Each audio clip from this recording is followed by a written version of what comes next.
I am back in the same outfit.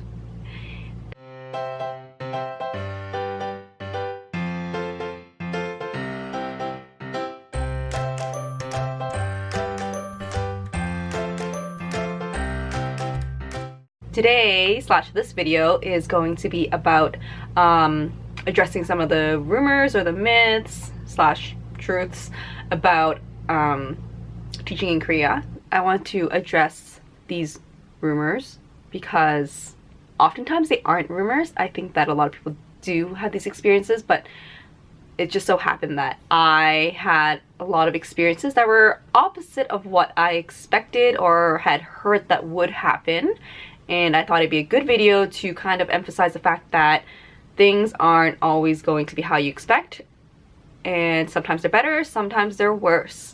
So the most important thing when teaching in EPIK is to be flexible and be prepared for literally anything. Okay, let's just jump right into it. I actually don't have notes today, so I'm kind of like just talking and rambling. But first one, sick days. So on your EPIK contract, you get 11 sick days, 3 of which you do not need a doctor's note for. After the third one, so even if you take them consecutively or separately over a span of a few months, after 3 sick days, you need to have a doctor's note to call in sick. Most people, if not everyone, assumes or knows that sick days are taboo in Korea. And I mean taboo because a lot of Koreans themselves work even when they're sick. They go in to teach when they're sick. That's, I think, very different than North America, where when you are sick, you are encouraged to stay home. And so a lot of people are afraid to take them / don't want to because they know it's taboo, or actually have even been questioned or denied, maybe, I don't know. But my experience is that I've taken sick days. I've taken all 3 that were given to me. I kind of have a weak immune system, and when you work in schools, it's bound to happen. You're gonna get sick. And I took my sick days at separate times. The first time I took a sick day, my co-teacher actually sent me food through delivery, and she like paid for it. And there's another time at one of my other schools that I had to take a sick day. So I went to school the next day because I didn't want to take back-to-back sick days and miss 2 days of classes. But she literally looked at me. She was like, "Why are you here? You still look so sick. You should go home. Your health comes first. You should be at home resting." And that was really shocking to me. And it really depends on the school and the co-teacher. But rest assured that, you know, if you're really sick, just take care of yourself first, because that's what matters most. And your health should come first. Another thing that you always hear, especially if you teach middle school, which is not the majority. The majority of people teach elementary school, I believe.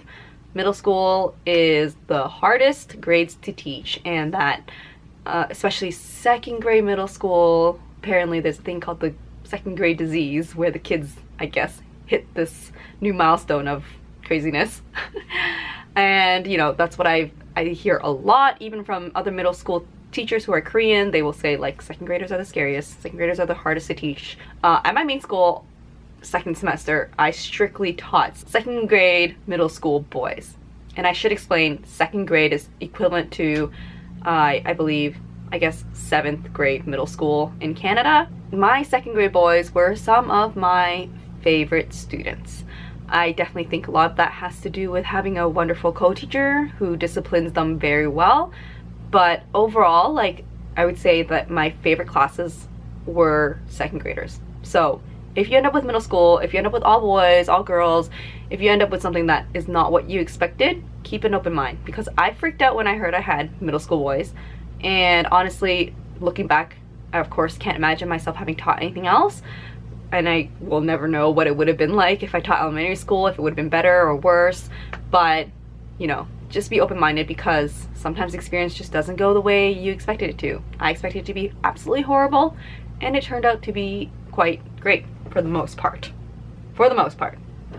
So everyone always hears about the Korean surprises. I think that's something that might have even came up during orientation, Korean surprises, which is basically things get changed around last minute. Your whole schedule could be flipped around. Things just keep changing, and they aren't always communicated well to you.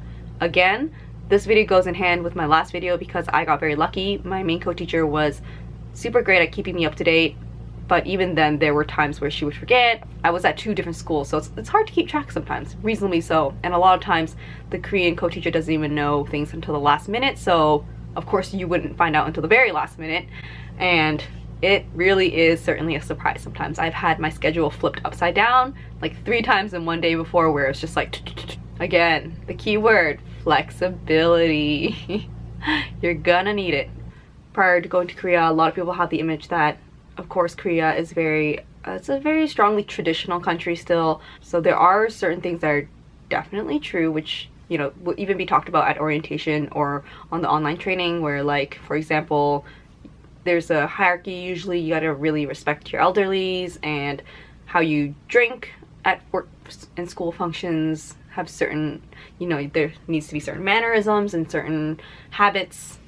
Of course, if you're going to a different country of a different culture, you should respect that country and their culture and their customs and try to assimilate to it.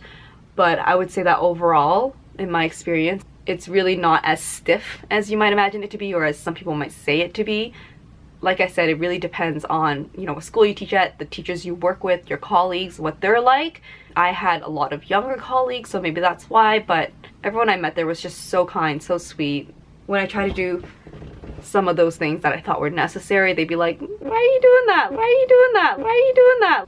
Okay, another huge thing is drinking. The drinking alcohol culture in Korea is very large. I mean, it honestly kind of is in most countries in this world, in the States and whatever countries. A lot of people will go into the experience assuming that they will be pressured to drink at work functions, and for me, I was never super pressured to drink. My co-teacher really rarely ever drank. She often drove too, so she didn't really drink that much. I'm someone who's not a huge drinker, so it was something I was definitely worried about going to Korea. I didn't want to feel like I was disrespecting anyone if I were to reject a drink, but there's definitely just customs to keep in mind, like put water in your shot glass instead of filling it with soju or whatever they are drinking.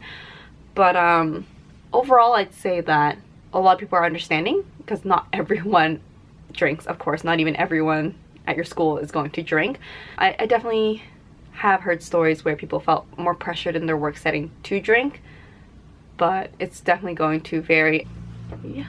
Gosh, I feel like there are so many more and I just like can't remember off the top of my head. I probably should have prepared better, but those are the major ones, I think. I'm just going to end the video here because I can already see that it's been 15 minutes and I've been talking way too much. If there's any other rumors that you guys have heard and are wondering whether or not, I wouldn't say whether or not it's true, because I think these rumors are going to be true for someone out there. Someone definitely has gone through that experience or will go through that experience, but some people won't. Just keep an open mind, be flexible, flexible, flexible, flexible. You're gonna hear that a million times over in my videos.